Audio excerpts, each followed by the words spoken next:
As obras de pavimentação no bairro Guabirotuba seguem avançando dentro do programa Pro Curitiba, coordenado pela Secretaria Municipal de Obras Públicas.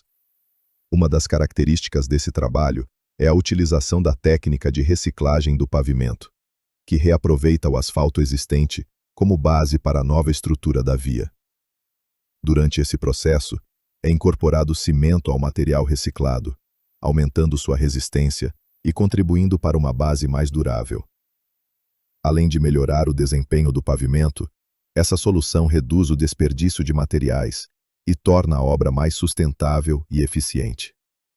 Após a reciclagem, a pista recebe as etapas de compactação e, na sequência, a aplicação da nova capa asfáltica, proporcionando um pavimento renovado, mais resistente e com melhores condições de circulação. As imagens apresentadas neste vídeo foram registradas exclusivamente na Rua da Invernada, Rua da Fazenda e na Rua dos Bandeirantes, onde é possível acompanhar todas as fases da execução, desde a reciclagem do pavimento até a aplicação da nova capa asfáltica. Os trabalhos, porém, não se limitam a essas vias. O programa terá continuidade em outras ruas do bairro, ampliando as melhorias na infraestrutura viária e oferecendo mais conforto, segurança e qualidade de vida para a população.